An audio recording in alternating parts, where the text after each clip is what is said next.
महामार्गावर भीषण अपघात. शिर्डी येथील प्रसिद्ध उद्योजक जितेंद्र शेळके पती पत्नी यांचा अपघातात दुर्दैवी मृत्यू, मुलगा गंभीर जखमी. समृद्धी महामार्गावर कोपरगाव तालुक्यातील धोत्रे शिवारात शुक्रवारी एक अत्यंत भीषण अपघाताची घटना घडली. शिर्डी येथील प्रसिद्ध उद्योजक जितेंद्र शेळके आणि त्यांची पत्नी यांचा अपघातात दुर्दैवी मृत्यू झाला असून त्यांचा मुलगा गंभीर जखमी झाले असल्याची माहिती मिळत आहे.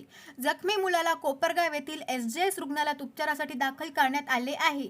मिळालेल्या प्राथमिक माहितीनुसार जितेंद्र शेळके हे आपल्या कुटुंबासह संभाजीनगरहून शिर्डीच्या दिशेने येत होते. समृद्धी महामार्गावर धोत्रे शिवारात रस्त्याच्या कडेला उभ्या असलेल्या एका कंटेनरला त्यांच्या कारने पाठीमागून जोरात धडक दिली. ही धडक इतकी भीषण होती की कार थेट कंटेनरच्या खाली घुसली. या अपघातात जितेंद्र शेळके आणि त्यांची पत्नी अनुराधा शेळके वय 45 यांचा दुर्दैवी मृत्यू झाला आहे. घटनेची माहिती मिळताच शिर्डी येथील अनेक ग्रामस्थ रुग्णालयात आणि घटनास्थळी दाखल झाले.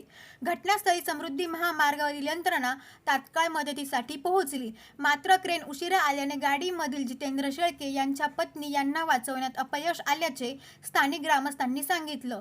कारचा पूर्णतः चक्काचूर झाला असून घटनास्थळी वरिष्ठ पोलीस अधिकारी दाखल झाले. दोन्ही मृतदेह कोपरगाव ग्रामीण रुग्णालयात शवविच्छेदनासाठी पाठवण्यात आले आहे. मुलगा सुचित शेळके वय अंदाजे 14 वर्ष याच्यावर उपचार सुरू आहे. SJ मराठी न्यूज चॅनलसाठी संतोष जाधव, कोपरगाव.